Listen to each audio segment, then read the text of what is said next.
So I want to welcome all of you back to प्रार्थना निकेतन। हम प्रभु को धन्यवाद देते हैं कि परमेश्वर ने साल 2022 में हम लोगों को प्रवेश करने का मौका दिया और पिछले शनिवार हम लोगों की नए साल की धन्यवाद की आराधना हुई, जिसमें हम लोगों ने मिलकर के प्रभु की आराधना करी, परमेश्वर के वचन को सुना।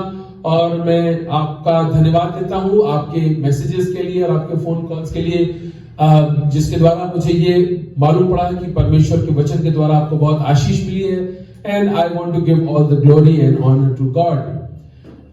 And just a reminder of the promise card. I hope you are keeping it nice and safe with you.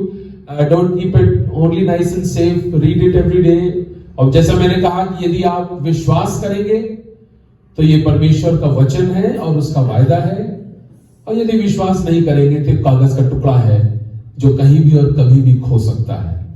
चुनाव आपका है, द चॉइस इज योर्स। आज शाम के मनन के लिए जो बाइबल का हिस्सा लिया गया है वो है व्यवस्था विवरण की पुस्तक और उसका 28वां अध्याय और उसके पहले 10 पद। Book of Deuteronomy chapter 28 and the first 10 verses. और यहां पर मैं पहले पद, 9वें पद और 10वें पद पर आपका ध्यान खींचना चाहता हूं। पहले पद में इस प्रकार से लिखा है, यदि, if, the word begins with the word if, यदि तू अपने परमेश्वर यहोवा की सब आज्ञाएं जो मैं आज तुझे सुनाता हूं चौकसी से पूरी करने को चित्त लगाकर उसकी सुने, तो वह तुझे पृथ्वी की सब जातियों में श्रेष्ठ।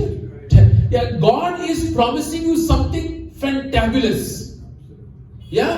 You will be great among all nations, not only your own nation, not only your own city, not only your own mohalla or your own family. You will be great among all nations. तू सारी जातियों में, सारी पृथ्वी पर सब जातियों में परमेश्वर तुमको श्रेष्ठ करेगा। एक बहुत बड़ा वायदा है ये। और अगर आप दूसरे पद से लेकर के 8वें पद तक पढ़ेंगे तो जीवन के अलग अलग समयों के लिए, जीवन के अलग अलग परिस्थितियों के लिए परमेश्वर के वायदे हैं। वो कह रहा है मैं तुम्हारे संग रहूंगा, मैं तुम्हारे संग रहूंगा, मैं तुम्हारे संग रहूंगा। लेकिन उसके पहले एक प्री रिक्विजिट है, एक प्री रिक्विजिट है। और प्री रिक्विजिट क्या है? यदि तू परमेश्वर यहोवा की आज्ञाओं को माने। So there is a prerequisite before the fulfilment of a promise. एक वायदे की पूर्ति से पहले एक आवश्यकता है, एक शर्त है, एक बात है। और परमेश्वर कह रहा है यदि तुम मेरी आज्ञाओं को मानोगे तो मैं तुमको पृथ्वी भर की सारी जातियों में, सारे देशों में, सारे कुल में मैं तुमको श्रेष्ठ करूंगा। 9वां पद पढ़िए, लिखा है यदि तू अपने परमेश्वर यहोवा की आज्ञाओं को मानते हुए उसके मार्गों पर चले। इसका मतलब केवल मानना काफी नहीं है, उसके मार्गों पर चलना भी बहुत साफ है, very very clear. No rocket science की हमको अलग से समझाना पड़े। मानते हुए यदि उसके ऊपर चले तो वह अपनी शपथ के अनुसार तुझे अपनी पवित्र प्रजा करके ठहराएगा। न सिर्फ आप सारी पृथ्वी की सारी जातियों में श्रेष्ठ ठहरेंगे, परमेश्वर कह रहा है हम और आप उसकी निज प्रजा बन जाएंगे। You know what, we will become God's people. Who do you belong to? God. हम उसकी पार्टी वाले हैं। लेकिन एक पार्टी है यहां, परमेश्वर कह रहा है यदि तुम मेरी आज्ञाओं को मानकर उन पर चलोगे तो तुम मेरे लोग होगे। हालेलुया। इसका मतलब जानते हैं क्या है? इसका मतलब इससे पहले के लोग आपको छुए, लोगों को परमेश्वर को छूना पड़ेगा। इससे पहले के लोग आपकी हानि करें, परमेश्वर का सामना करना पड़ेगा। आप उसकी आंख की पुतली हो जाएंगे, आपका चेहरा उसके हाथ पर खुदा हुआ है। You will be my people. आप साधारण लोग नहीं होंगे, परमेश्वर की निज प्रजा हो जाएंगे। लिखा है और पृथ्वी के देश देश के सब लोग ये देख कर कि तू यहोवा का कहलाता है तुझसे डर जाएंगे। आपको मालूम है पोतीफर के घर में जब यूसुफ था तो यूसुफ तो वहां दास था, लेकिन एक नहीं कम से कम 13-14 बार लिखा हुआ है। और पोतीफर जानता था कि परमेश्वर यूसुफ के साथ है। पोतीफर जानता था कि परमेश्वर यूसुफ के साथ है। जबकि वो बंदी गृह में बंद था, वहां के जो जेल के सरदार थे वो भी जानते थे कि परमेश्वर यूसुफ के साथ था। और जब पोतीफर एक बड़ी परेशानी में फंसा, जब उसको एक स्वप्न का अर्थ समझ में नहीं आ रहा था, तो किसी ने कहा कि उसको बुलाओ, वो जिसके साथ परमेश्वर रहता है। You know, people will call upon you when they are in need because God is with you. आज की शाम मैं इसी आज्ञाकारिता के ऊपर कुछ बातों को आपके सामने रखना चाहता हूं। सम थिंग्स अबाउट ओबीडियंस, और अलग अलग प्रकार की आज्ञाकारिता है जिसके बारे में हम लोग परमेश्वर के वचन में पढ़ते हैं। Now obedience is a subject about which we have heard a lot। बहुत कुछ हमने आज्ञाकारिता के बारे में हमने सुना है, बहुत सारे संदेश सुने हैं, बहुत सारे संदेश हमने प्रचार किए हैं, बहुत सारे संदेशों को हमने अप्रिशिएट किया है। बहुत बढ़िया प्रीच किया आपने ओबीडियंस के ऊपर, ऐसा हम लोग बोलते हैं। जब अच्छा संदेश सुनते हैं अप्रिशिएट करते हैं और करना चाहिए। लेकिन इन सब में जो सबसे जरूरी बात है वो ये है कि क्या हमने आज्ञाकारिता को जीवन में लागू किया या नहीं लागू किया। यहां पर व्यवस्था में हमने क्या पढ़ा, यदि तू परमेश्वर की आज्ञाओं को मानते हुए उन पर चले। So not only is it important to listen to many sermons और प्रीच मेनी सर्मन्स और appreciate many sermons, it is more important to implement those things in our lives. In fact, when we read the Bible, we realize that the only reason why Jesus came to the earth was his unwavering and uncompromised obedience to his Father. प्रभु यीशु मसीह अपने पिता के प्रति पूर्ण रूप से, अटल रूप से आज्ञाकारी था, इसीलिए वो पृथ्वी पर आ गया। और एक नहीं कई बार प्रभु यीशु मसीह ने अपने लोगों से इस बात को कहा कि मैं संसार में इसलिए आया ताकि अपने पिता की इच्छा को पूरा करूं। This is why I have come. बागे गेत्सेमनी में प्रभु यीशु मसीह जब अपने पिता के सामने नतमस्तक है और विलाप कर रहा है और पीड़ा में है और कह रहा है कि हे पिता, हो सके तो ये कटोरा मुझसे टल जाए, तब भी वो ये कह रहा है मेरी नहीं वरन तेरी मर्जी पूरी हो। You know, it is easy to say but very very difficult to apply. कहना बड़ा आसान है, करना बड़ा कठिन है। पिता, मेरी नहीं परंतु तेरी मर्जी हमारी जिंदगियों में पूरी हो। We also want to be obedient and many times we try to be obedient yet we fail. हम आज्ञाकारी होना चाहते हैं, अपनी तरफ प्रयास भी करते हैं, लेकिन बहुत सी बार हम हार जाते हैं। आज्ञाकारी होने के लिए भी हमें परमेश्वर के अनुग्रह और उसकी सहायता की आवश्यकता है। उसकी मदद के बिना हम आज्ञाकारी भी नहीं हो सकते। इसलिए दुआ जब करें तो ये करिए, प्रभु आप हमारी मदद कीजिए ताकि हम आपके वचन के प्रति और आपके उद्देश्यों के प्रति हम आज्ञाकारी रह सकें। Lord, enable us and help us to be obedient to you and to your word. Now there are a few different conditions in which we remain obedient. अलग अलग परिस्थितियां हैं और आज की शाम में 3 या 4 ऐसी परिस्थितियां आपके सामने रखना चाहता हूं। अलग अलग प्रकार की आज्ञाकारिता अलग अलग परिस्थितियों में दिखाई देती है। Number one, circumstantial obedience. Circumstantial obedience, this is obedience for benefit. परिस्थितियों के आधार पर या अपने फायदे के लिए हम आज्ञाकारी होते हैं। हम बहुत सी बार परमेश्वर के प्रति आज्ञाकारी सिर्फ इसलिए होते हैं क्योंकि उसमें फायदा हमारा, बल्कि हम परमेश्वर के वचन की वो सारे भागों को बहुत अच्छे से जानते हैं जहां पर हमारे फायदे की बातें लिखी हैं, और जहां हमसे अपेक्षा की बातें लिखी हैं वो बातें प्रायः हम भूल जाते हैं। Things we remember are the ones which are for our own benefit, and things from where we are expected to do something are the parts that we sometimes faintly remember. Circumstantial obedience, that's obedience for benefit. परिस्थितियों के आधार पर या अपने फायदे के लिए आज्ञाकारी होना। मेरे साथ निकालेगा निर्गमन की पुस्तक और उसका 12वां अध्याय, और एक बहुत ही इंटरेस्टिंग घटना का यहाँ पर जिक्र है। निर्गमन की पुस्तक उसका 12वां अध्याय और 3 पद से आगे मैं आपके लिए पढ़ रहा हूं। लिखा है यहाँ पर इस प्रकार से, इस्राएल की सारी मंडली से इस प्रकार कहो। ये परमेश्वर यहोवा इस्राएलियों से बातचीत कर रहा है जब वो मिस्र की गुलामी में थे। क्या कहो कि इसी महीने के 10वें दिन को तुम अपने अपने पितरों के घरानों के अनुसार घराने पीछे एक एक मेमना ले रखो और यदि किसी के घराने में एक मेमने के खाने के लिए मनुष्य कम हो, तो वह अपने सब से निकट रहने वाले पड़ोसी के 7 प्राणियों की गिनती के अनुसार एक मेमना ले रखे, और तुम हर एक के खाने के अनुसार मेमने का हिसाब करना, इत्यादि इत्यादि पूरा जिक्र आगे आप पढ़ लीजिएगा। सारांश में बात यह है कि परमेश्वर यहोवा इस्राएलियों से बात कर रहा है। क्या कह रहा है? तुम एक मेमना ले लो, और एक समय आएगा और एक तरीका मैं बता रहा हूं, उस समय और उस तरीके के अनुसार तुम उस मेमने का बलिदान करना, और उसके रक्त को, उसके खून को तुम अपनी चौखट के ऊपर लगा लेना। और जब मैं वहां से गुजरूंगा, 7वें पद में ये बात लिखी है, तब वे उसके लहू में से कुछ लेकर जिन घरों में मेमने को खाएंगे, उनके द्वार के दोनों अलंगों और चौखट के सिरे पर लगाएं। ये आज्ञा है।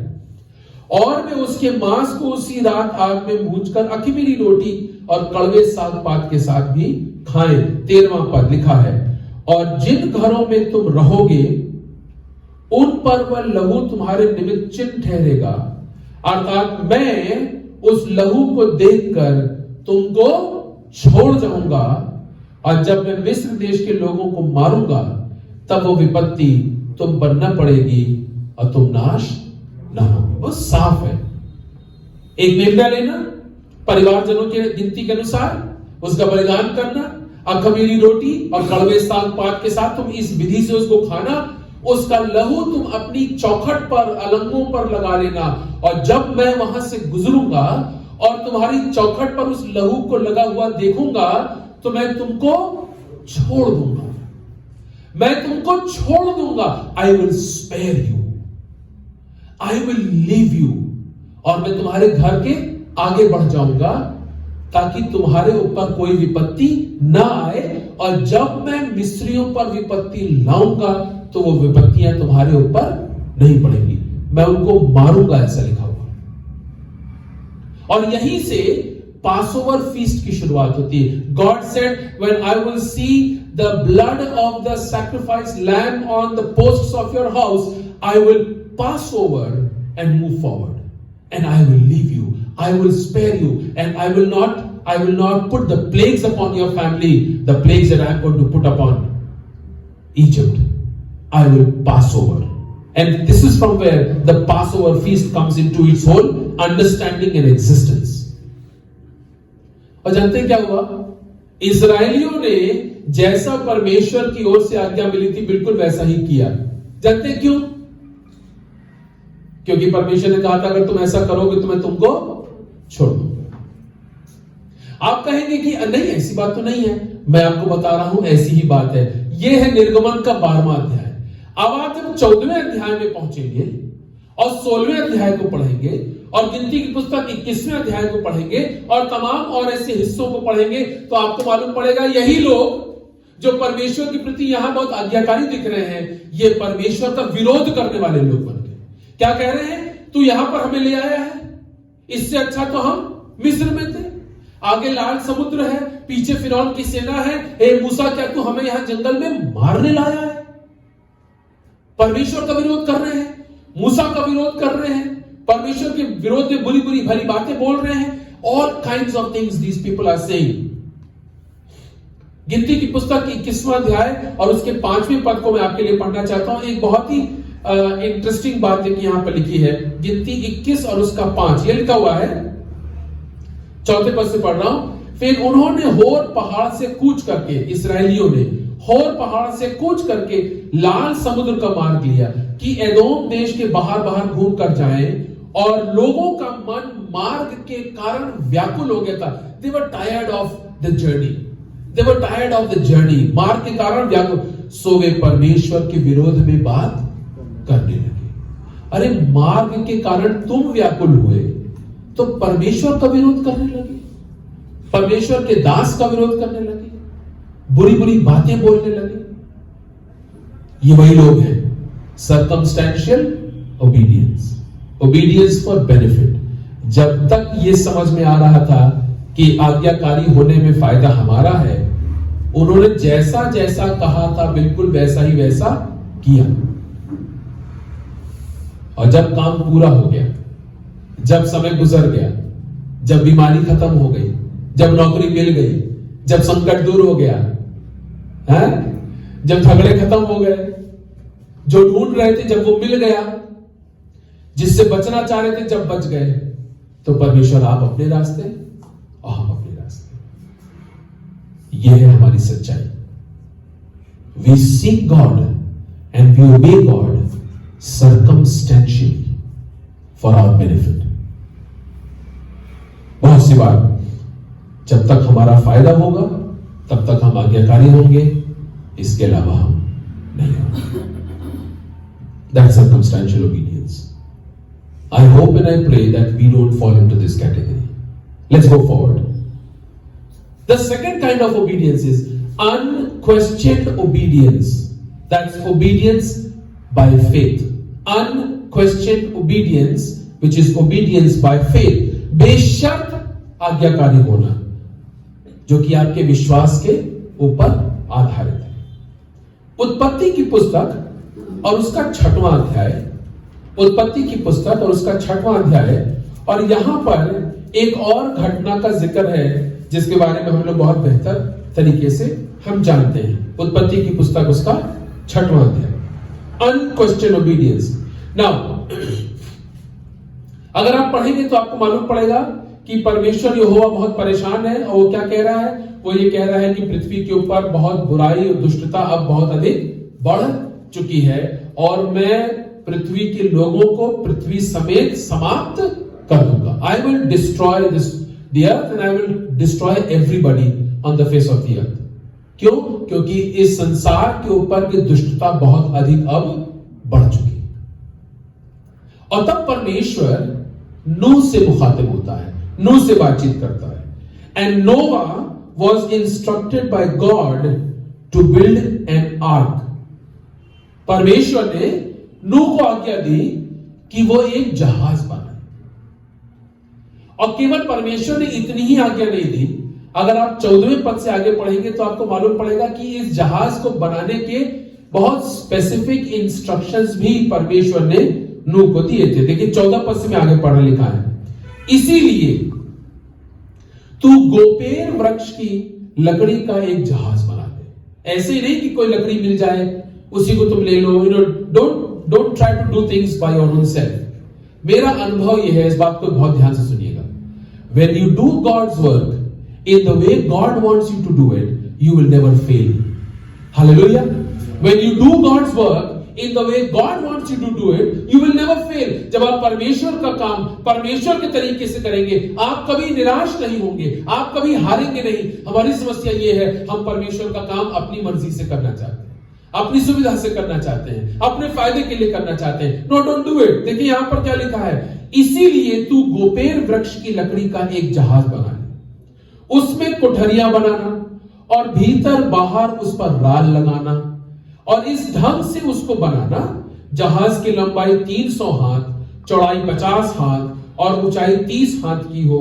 जहाज में एक खिड़की बनाना और इसके एक हाथ ऊपर से उसकी छत बनाना, और जहाज के एक अलंग में एक द्वार रखना, और जहाज में पहला, दूसरा, तीसरा खंड बनाना, so on and so forth। बहुत सारे इंस्ट्रक्शंस देखने को मिलते हैं। परमेश्वर नूह से बातचीत कर रहा है कि तुम एक जहाज बनाना, मैं क्या करूंगा, मैं इस पृथ्वी के ऊपर एक जल प्रलय लाऊंगा, and I am going to bring rain 40 days and 40 nights। 40 साल, 40 दिन और 40 रात वर्षा होती रही। सुनने में बड़ी साधारण सी बात लग रही, क्योंकि हम लोग तो बारिश क्या होता है इस बात को जानते हैं, लेकिन नूह के समय में बारिश क्या चीज होती है, रेनफॉल क्या चीज होती है, लोगों को पता नहीं था। क्योंकि उस समय तक पानी सिर्फ जमीन से सोते के रूप में फूटा करता था। सो उन्होंने जमीन से पानी निकलते देखा था, लेकिन आकाश से पानी गिरते कभी नहीं सुना था, न कभी देखा था। तो जब लोगों ने जाकर के नूह से बातचीत की कि तुम क्या कर रहे हो, सूखी भूमि पर एक जहाज बना रहे हो, उन्होंने कहा कि परमेश्वर ने मुझसे कहा है ऐसा ऐसा करो, क्योंकि मैं जल प्रलय लाने जा रहा हूं, और 40 दिन और 40 रात आकाश से वर्षा होगी और तुम सब उसमें डूब जाओगे। लोग हंसते होंगे, people must be making fun of Noah. But the good thing is that Noah decided to do exactly as what God wanted him to do. Exactly. No question. No if and but. No what if, what not. No suggestions. परमेश्वर का गोबेर की जगह हम लोग दूसरे लकड़ी ले लें तो वो मेरे ख्याल से ज्यादा बेहतर होगी. This is how we sometimes try to negotiate with God. तू अपनी बुद्धि का सहारा न लेना, सुलेमान कहता है. इसका मतलब यह है कि लोग अपनी बुद्धि का सहारा लेते हैं. तभी तो सुलेमान कह रहा है तू अपनी बुद्धि का सहारा न लेना, पर संपूर्ण मन से यहोवा परमेश्वर पर भरोसा करना. No suggestions, no if and but, no doubt, no question. Noah decided to live unquestioned obedience in the sight of God because of his faith. Noah was so adamant of being obedient that he was ready to bear all the ridicule and the mockery of the people around him. वो आज्ञाकारी होने के लिए इतना दृढ़ था कि उसको इस बात की परवाह भी नहीं थी कि लोग क्या कहेंगे. लोग मेरा मजाक उड़ा रहे हैं, लोग हंस रहे हैं, मखौल उड़ा रहे हैं, कह रहे हैं बुढ़ापे में तुम्हारा दिमाग खराब हो गया है कि तुम सूखी भूमि पर एक जहाज बना रहे हो और कह रहे हो आसमान से पानी गिरेगा. रे आसमान से पानी कभी गिरा है आज तक जो आज गिरेगा? लेकिन नो, परमेश्वर की आज्ञा के प्रति पूरी तरह से निसंदेह बेशक आज्ञाकारी होना चाहता है. और जानते हैं जब आप ऐसा करना चाहेंगे ना तो आपको भी लोगों का मजाक सुनना पड़ेगा. You will have to face the mockery, you will have to face the ridicule, but let me give you a piece of suggestion. Take it. ले लीजिएगा, क्योंकि परमेश्वर की दृष्टि में बेहतर होना ज्यादा जरूरी है बजाय मनुष्यों की दृष्टि में. You know, be wise in the eyes of God rather than being wise in the eyes of men. Noah manifested unquestioned obedience. He decided to not get into the discussion of obedience, but into the act of obedience. ये भी बहुत होता है. मैं सोचता हूं जरूर लोगों ने आकर के कहा होगा, अच्छा बताओ बारिश कैसे होगी? कैसे होगी बारिश? इधर से आएगा कि पानी इधर से आएगा कि पानी इधर से आएगा? कैसे आएगा? अच्छा ये बताओ ये जहाज 300 फीट तक क्यों बन रहा है? 50 फीट ऐसा क्यों? 30 फीट ऐसा क्यों? और परमेश्वर ने तुमसे ये क्यों कहा है कि एक एक जोड़ा ले आना? अरे दो दो जोड़ा ले आओ, मान लो एक एक जोड़ा मर गया. We sometimes try to discuss obedience too much. Her Sunday church जाने की क्या जरूरत है? 52 संडे में से 50% तो चलता है. हर सैटरडे प्रार्थना निकेतन आने की क्या जरूरत है? अरे कभी कभी छुट्टी में मनाओ, वीकेंड है. ये करने की क्या जरूरत है? वो करने. We try to negotiate obedience. We try to discuss obedience. Noah decided to not discuss. उन्होंने कहा मेरा मजाक उड़ा लो कोई बात नहीं, लेकिन मैं करूंगा वही जो परमेश्वर ने कहा. हालेलुया. और हम जानते हैं इसका रिजल्ट क्या हुआ. आखिरी में वही 8 लोग बचे थे और बाकी जितना डिस्कशन कर रहे थे वो सब डिस्कशन करते करते उनके फेफड़ों में पानी भर गया. Let people discuss, you act. Let people engage in discussion of obedience while you manifest the act of obedience. Unquestioned obedience. Unquestioned obedience. Now I want to give you a little psychology over here. A little psychology. There is a human psychology. That's when human beings interact with human beings. जब एक मनुष्य के साथ interact करता है तो एक psychology होती है, और जब परमेश्वर मनुष्य के साथ इंटरैक्ट करता है तो एक दूसरी साइकोलॉजी होती है. इसको ध्यान से सुनिएगा. जब इंसान से बात करता है तो हमारी प्रतिक्रिया क्या होती है? हम सुनते हैं, हम समझते हैं और हम काम करते हैं. We listen, we understand and we do. We listen, we understand and we do. This is what happens when human beings interact with human beings. But when God interacts with human beings, जब परमेश्वर इंसान को आज्ञा देता है तब ध्यान से सुनिए हम क्या करते हैं. We listen, we believe and we do. We listen, believe and do. Don't try to understand the mind of God. You and I cannot understand the mind of God. हम परमेश्वर की बुद्धि और उसके ज्ञान को परख नहीं सकते. कोशिश भी मत करिएगा. क्या लिखा है कलाम में? जहां मनुष्य की बुद्धि का अंत होता है, परमेश्वर की बुद्धि का आरंभ वहां से होता है. So think of the wisest human being. God's foolishness is wiser than man's wisdom. जिसने सारी कायनात को बनाया, हम उसके ज्ञान को, उसकी बुद्धि को समझ नहीं सकते हैं. So listen, believe and do just like Noah did. जिस प्रकार से नूह ने किया, उसी काम को करने की आवश्यकता है. तीसरी बात, sacrificial obedience. Sacrificial obedience. This is obedience out of reverence. Obedience out of reverence. बलिदान पूर्ण आज्ञाकारिता. बलिदान पूर्ण आज्ञाकारिता. It means being obedient to God even in the face of adversity, even in the face of opposition from inside and from outside. Sacrificial obedience या बलिदान पूर्ण आज्ञाकारिता का मतलब एक ऐसी परिस्थिति में जब चारों तरफ समस्याओं ने हमें घेर रखा है, जब हमारे भीतर से भी विरोध है, जब बाहर से भी विरोध है, ऐसी परिस्थिति में भी हम परमेश्वर के प्रति आज्ञाकारी होते हैं. Now listen, when we listen to the word or when we hear the word sacrifice, we usually have a certain picture in our mind. Sacrifice का मतलब क्या, बलिदान का मतलब क्या है. जब आप अपनी इच्छा को दबा करके परमेश्वर की इच्छा को पूरा करते हैं ना, वो भी एक बलिदान है, जो काम हमारे लिए बहुत कठिन होता है. When you put down your will and you uphold the will of God, that is your act of sacrifice.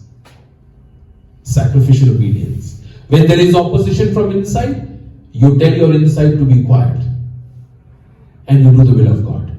When there is opposition from outside, from family members, from community, from colleagues, from friends, you tell them to be quiet and you uphold the will of God. When there is problem on the outside, जब चारों तरफ बहुत समस्या है, बहुत संघर्ष है, बहुत प्रश्न है, बहुत अनिश्चितता है, अनसर्टेनिटी है, ऐसी परिस्थितियों में भी आप परमेश्वर की मर्जी को पूरा करते दिखाई देंगे. That is sacrificial obedience. Now we have a very classic example of sacrificial obedience found in the book of Genesis chapter 22. उत्पत्ति की पुस्तक उसके 22वें अध्याय में एक बहुत ही अच्छा उदाहरण हमको मिलता है sacrificial obedience के बारे में. And this is this man called Abraham who God spoke to one day. आपको मालूम है अब्राहम से परमेश्वर अक्सर बातचीत किया करता था. अक्सर परमेश्वर अब्राहम से बात करता था. अगर आप उत्पत्ति की पुस्तक 12वां अध्याय पढ़ेंगे तो वहीं से आपको मालूम पड़ेगा कि परमेश्वर अब्राहम से बात करता था और लगातार परमेश्वर अब्राहम से बात करता था. यहां पर 22वें अध्याय में भी परमेश्वर ने अब्राहम से बातचीत करी. क्या बातचीत करी? देखिए 4था पद में पढ़ा, लिखा हुआ है, पहले पद से मैं आपके लिए पढ़ रहा हूं. इन बातों के पश्चात ऐसा हुआ कि परमेश्वर ने इब्राहिम से यह कहकर उसकी परीक्षा की.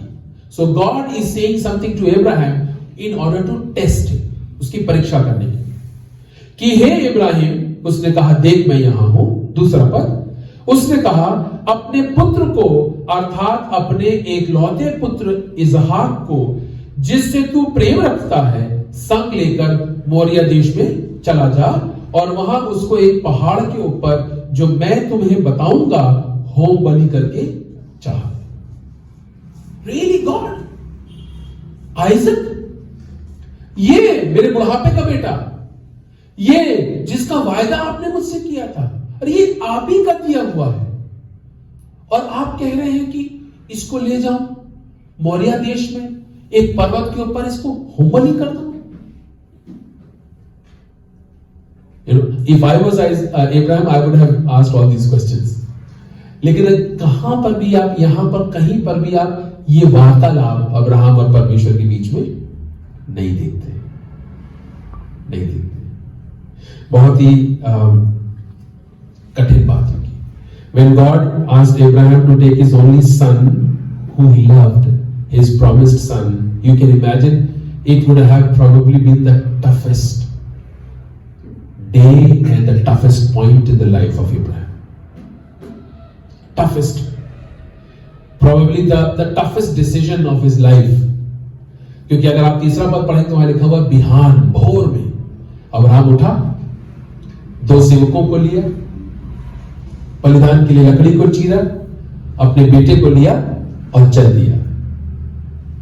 किसी ने कहा कि अच्छा हुआ अब्राहम ने अपनी पत्नी के साथ इस बात को डिस्कस नहीं किया, वरना पत्नी इसहाक को जाने, this is just a joke.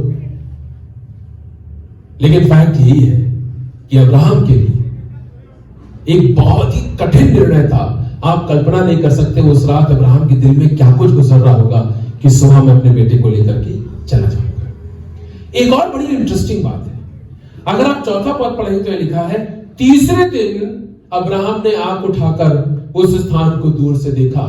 ये वो स्थान है जो परमेश्वर ने अब्राहम को दिखाया था कि उस स्थान पर वो इसहाक को होमबलि करके चढ़ाएगा। तीसरा दिन। Imagine the kind of emotional trauma and turmoil Abraham is going through. मैं सोचता हूं परमेश्वर ने आसपास की कोई जगह क्यों नहीं दिखाई थी। 1 घंटे चलो, वहां पर एक पर्वत है, होमबलि तो होना है, परमेश्वर परीक्षा ही तो ले रहा है, तो 3 दिन क्यों चलवाए? 3 दिन अब्राहम अपने मुंह से बोल नहीं रहा है, इसहाक से अपनी पत्नी से कह नहीं पाया है, अपने दासों सेवकों से बोल नहीं पाया है। उसके दिल के अंदर सोचिए कैसी खलबलाहट मची होगी। और 3 दिन अब्राहम उसी परिस्थिति में चलता रहा अपने बेटे के साथ। लेकिन आपको मालूम है, टूटा नहीं। Abraham did not succumb to the human emotion because he was ready for a sacrificial obedience. Abraham did not succumb to human emotion because he was ready for sacrificial obedience. और तब आप पढ़ेंगे परमेश्वर ने जिस स्थान दिखाया था, अब्राहम ऊपर गया पर्वत पर और उसने वहां पर एक वेदी बनाई और अपने बेटे से बातचीत कर रहा है और उसको पकड़ के उसके ऊपर लेटा दिया। बेटा सवाल पूछ रहा है, पिताजी सब कुछ तो है, बलिदान के लिए जानवर कहां है? देखा, अब्राहम ने कहा you are the one, you are the sacrifice. और जब इब्राहिम उसके ऊपर छुरा चलाने पर था, परमेश्वर ने कहा रुक जाओ। That was the point when God knew that this man loves me more than anything else. परमेश्वर यहां क्या परख रहा है? जो आशीषें परमेश्वर ने हमें दी हैं, बहुत सी बार वो आशीषें हमारे लिए परमेश्वर से ज्यादा जरूरी हो जाती है। परमेश्वर कह रहा है मैं तुम्हारा परमेश्वर हूं, अगर मैं ये आशीषें तुमसे ले लूंगा क्या तब भी तुम मुझसे उतना ही प्यार करोगे? जो बेटा मैंने इसहाक रूपी बेटा तुमको दिया अब्राहम, यदि इसको तुम्हें मेरे कहने पर होमबलि करके चढ़ाना पड़े, क्या तुम चढ़ाओगे? और यहां पर देखने को मिल रहा है that Abraham practiced sacrificial obedience. Abraham denied anything that crossed his mind and surrendered himself to the will of God. इसीलिए इब्रानियों की पुस्तक और उसके 11वें अध्याय में जहां पर हमारे विश्वास के नायकों की एक सूची है, अब्राहम का नाम सबसे पहले है। He is our father from the faith perspective. विश्वास के दृष्टिकोण से अब्राहम हमारा पिता है। In that hall of fame of people who lived a life of obedience and faith, right there on top is the name of Abraham. He was ready to offer his son, the promised son. Now, sacrificial obedience comes out of deep respect and love for God. ये जो बलिदान पूर्ण आज्ञाकारिता है, ये हमारे जीवनों में तभी देखने को मिलती है जब हम परमेश्वर के प्रति बहुत गहराई के साथ प्रेम करते हैं और उसका आदर करते हैं। We are not obedient to God because we are afraid of Him, but we are obedient to God because we honor Him. We honor Him. हम परमेश्वर से डर के मारे आज्ञाकारी नहीं हैं, हम परमेश्वर प्रति आज्ञाकारी इसलिए हैं क्योंकि हम उसका आदर करते हैं। We love God for who He is and not what He does for us. परमेश्वर कौन है, हम इस बात के प्रति धन्यवादी होकर के आदरपूर्ण आज्ञाकारिता, बलिदानपूर्ण आज्ञाकारिता प्रदर्शित करते हैं, न कि सिर्फ इसलिए कि परमेश्वर हमें बहुत सारी आशीषें दी है।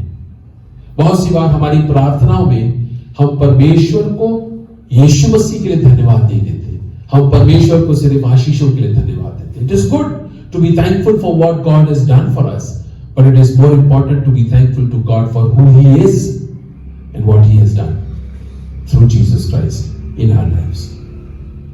एलिया के बारे में हम पढ़ते हैं, पहला राजा 17वां अध्याय। आहाब राजा एलिया को खोज रहा है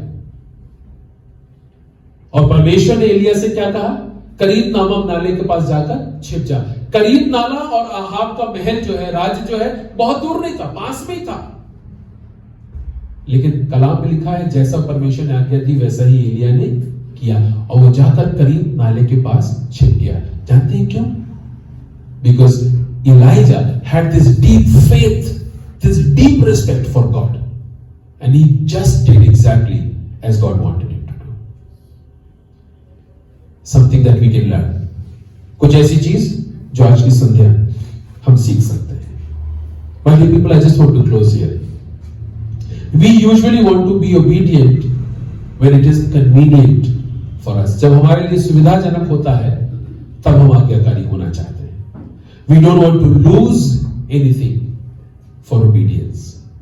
We don't want to sacrifice anything for obedience. We want obedience to come to us cheap and easy. And we don't have enough reference for God to be obedient to Him. We want comfortable obedience. लेकिन आज की शाम मेरे प्यारे भाइयों बहनों बुजुर्गों बच्चों, मैं आपको उत्साहित करना चाहता हूं। अपने अपने जीवनों को हम जांच करके परख करके देखें किस प्रकार की आज्ञाकारिता हम अपनी जिंदगियों में और उसका परिचय दे रहे हैं। Obedience is part and parcel of Christian living. Christian life and disobedience are oxymorons. They are opposites. Cannot be together. ये दोनों चीजें एक साथ संभव नहीं है कि हम अपने आप को मसीही भी कहें और परमेश्वर के वचन और उसके प्रति अनाज्ञाकारी भी हो जाएं। ये दोनों बातें विरोधाभासी बातें हैं। Cannot be true together. भजन 119 उसके 11 में क्या लिखा है? हे परमेश्वर, मैंने तेरे वचन को अपने दिल में रख लिया है। क्यों? ताकि तेरे विरुद्ध पाप न करूं। तेरे वचन को अपने दिल में रख लिया है ताकि उसके प्रति आज्ञाकारी न हो और पाप न करूं।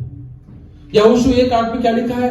व्यवस्था की पुस्तक तेरे चित्त से कभी ना उतरने पाए।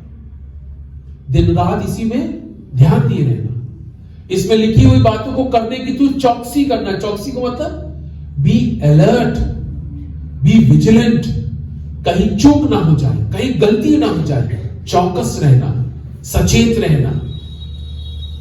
क्यों? ताकि उसके वचन में लिखी हुई बातों के अनुसार तू करने पाए। याकूब 1 और उसके 22 में क्या लिखा है? Be not only the listeners but the doers. Be ye not only obedient verbally but in action. परमेश्वर के वचन के प्रति आज्ञाकारी रहने की आवश्यकता है। और एक आखिरी पद पढ़कर के आज के संदेश को समाप्त करूंगा मैं। रोमियो की पुस्तक और उसका 2रा अध्याय और उसका 13वां पद। Romans chapter 2 and verse 13 and we will close with this. 13वें पद में लिखा है, क्योंकि परमेश्वर के यहाँ व्यवस्था के सुनने वाले धर्मी नहीं पर व्यवस्था पर चलने वाले धर्मी ठहराए जाएंगे। आप समझ रहे हैं ना बात को? 2 प्रकार के धर्मी लोग हैं। एक तो वो है जो व्यवस्था को सिर्फ सुनते हैं और एक वो है जो व्यवस्था को सुनकर उसके अनुसार चलते हैं। परमेश्वर केवल सुनने वालों को बहुत पसंद नहीं करता, सुनना और चलना। व्यवस्था विवरण 28 में और उसके 9वें पद में यही बात लिखी है, यदि तुम व्यवस्था के अनुसार सुनते हुए उसके अनुसार चलने की चौकसी करो तब तुम मेरे निज लोग ठहरोगे। My dear people, I just want to close here with this word of encouragement and a word of motivation. Let us be obedient to who God is. Let us be thankful for who God is. परमेश्वर हमारे जीवनों में ऐसा अनुग्रह करे ताकि हम केवल अपनी सुविधा के अनुसार नहीं परंतु हम परमेश्वर के प्रति अपनी आज्ञाकारिता और उसके प्रति अपनी कृतज्ञता के भाव में हम आज्ञाकारी ठहर सके। प्रभु हमारी सहायता करे और हमारी मदद करे।